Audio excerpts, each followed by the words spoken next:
کہاں یہ تتلیاں، کہاں یہ مخلوق کہ وہ وہاں پر آئیں گے. تو یہ لوگ گرم زمین پر پاؤں رکھنے کے نہیں ہیں، اور جن لوگوں کی ایڑیاں ان کے گالوں سے زیادہ نرم ہوں. اعوذ باللہ من الشیطان الرجیم، بسم اللہ الرحمن الرحیم. میں ہوں مصطفیٰ حبیب صدیقی اپنے یوٹیوب چینل کے ساتھ.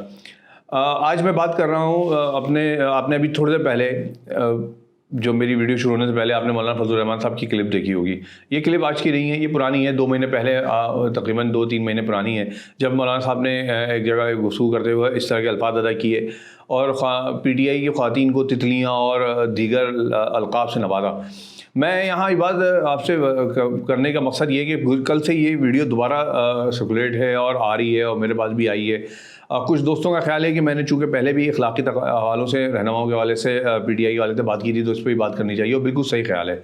مولانا فضل الرحمان صاحب سے میری درخواست ہے کہ آپ جمیعت علماء اسلام کے رہنما ہیں، آپ امیر ہیں، اور آپ ایک عالم دین ہیں، آپ کوئی معمولی شخصیت نہیں ہیں. اور پھر آپ جب اس طرح کی گفتگو کر رہے ہوتے ہیں تو آپ کس طرح آپ کو یہ کہ آپ کر کیسے لیتے ہیں، میری سمجھ میں یہ نہیں آتا. آپ عالم دین ہیں، آپ کے ساتھ اخلاقی باؤنڈریز لازماً ہونی چاہیے. پھر آپ کس طرح آپ کہہ رہے ہیں کہ نا پی ٹی آئی کی خواتین کے حوالے سے یا کسی بھی خاتون کے بارے میں آپ اس طرح کے الفاظ استعمال کریں؟ کیا وہ تتلیاں ہیں یا وہ ان کی ایڑیاں نازک ہیں؟ اگر آپ کو شاعری کا شوق ہے تو میرا خیال ہے آپ شاعری کریں، بالکل آئیے شاعری کریں آپ، اور اس محفلوں میں جائیں اور اس کے جو ادبی تقاضے ہیں اس کو پورا کریں. لیکن اس بات کا مولانا صاحب خیال رکھیں کہ آپ سیاسی رہنما ہونے کے ساتھ ایک امیر ہیں، ایک دینی جماعت کے رہنما ہیں. آپ کو لوگ، بہت بڑی تعداد ایسی ہے جو دین کے حوالے سے جانتی ہے.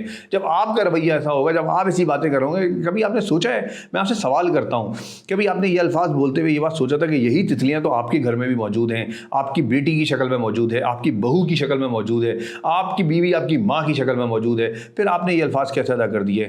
دیکھیں، پی ٹی آئی میں ہونا، نون لیگ میں ہونا، کسی اور پارٹی میں ہونا، اس کا مطلب یہ نہیں کہ خواتین خدا نخواستہ ان کا کوئی کریکٹر پہ ہم بات کریں گے یا ان کے اوپر طنز کریں گے. ان کا رائٹ ہے کہ وہ کسی کو بھی پسند کریں، ان کا رائٹ ہے کہ وہ کسی بھی پارٹی میں جائیں، ان کا رائٹ ہے کہ کسی بھی نظریے کی بات کریں. اس رائٹ کو ہمیں ایکسیپٹ کرنا ہوگا، آپ کو بھی ایکسیپٹ کرنا ہوگا. سیاست میں تمیز کو سامنے لانا ہوگا، چاہے وہ کوئی بھی پارٹی ہو. آپ جب اس کو پہ الزام لگا رہے ہوتے ہیں یا اس کو تقریر کر رہے ہوتے ہیں دوسری پارٹیوں پہ، کہ یا عمران خان صاحب پہ تنقید کر رہے ہوتے ہیں کہ وہ ان کے الفاظ بہت برے ہیں، تو میرا خیال ہے کہ ادھر آپ کو بھی سمجھنے کی ضرورت ہے کہ آپ کے الفاظ کیا تھے.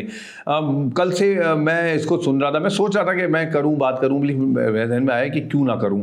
آپ تو وہ لوگ ہیں نا کہ آپ کے ایک اعلان پہ مساجد میں تقریریں شروع ہو جاتی ہیں، ممبر و محراب سے لوگ باتیں کرنے لگتے ہیں اور اچھی باتیں کرنے لگتے ہیں. آپ بہت سارے ایسے ٹاپکس کو اٹھاتے ہیں جو کہ اٹھنے چاہیے، اس کو ہم اپریشیٹ کرتے ہیں.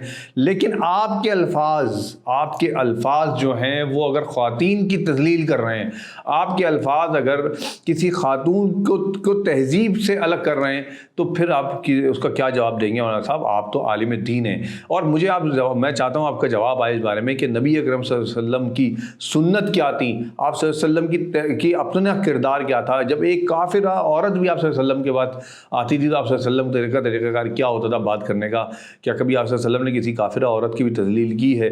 کیا کبھی آپ صلی اللہ علیہ وسلم، یعنی ہم تو یہ دیکھتے ہیں کہ آپ صلی اللہ علیہ وسلم کے پاس حضرت عائشہ تعالیٰ عنہ سے آپ صلی اللہ علیہ وسلم کی گفتگو کا انداز کیا ہے؟ حضرت فاطمہ تعالیٰ عنہ کے بارے میں کہ آپ صلی اللہ علیہ وسلم کھڑے ہو جایا کرتے تھے اور استقبال کیا کرتے تھے.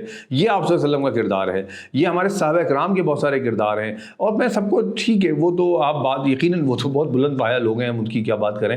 ہمارے جو علماء حضرات ہیں، ہم ان کو دیکھتے ہیں کہ انہوں نے کبھی تہذیب ہی نہیں کی. بہت بڑے بڑے علماء ہیں ہمارے پاس، بہت بڑے بڑے لوگ ہیں ہمارے پاس جنہوں نے بہت تمیز کے دائرے میں بات کی، ہمیشہ بہت تہذیب کے دائرے میں بات کی اور پیغام پہنچایا. انہوں نے تنقید بھی کی، تنقید میں بھی تمیز کا دامن ہاتھ سے نہیں جانے دیا ہے. تو فضل الرحمان صاحب، آپ سے درخواست ہے کہ آپ اپنی اگر آپ کے الفاظ غیر ارادی تھے یا جو بھی تھا، آپ اس کو تسلیم کریں، آپ اس کا جواب دیں اور مانیں کہ ہاں ٹھیک ہے. اور آئندہ کے لیے آپ خیال رکھیں، کم سے کم آپ کے فالوورز کو بھی اس بات کا خیال رکھنا چاہیے کہ تمیز کا دامن ہاتھ سے نہ جائے اور خواتین کی عزت کسی طرح بھی پامال نہ ہو. مجھے امید ہے کہ آپ میری درخواست کو نالا نہ ہوں گے، ناراض نہیں ہوں گے، بلکہ اس کو سمجھیں گے اور اس کو سمجھتے ہوئے آئندہ خیال رکھیں گے. بہت شکریہ.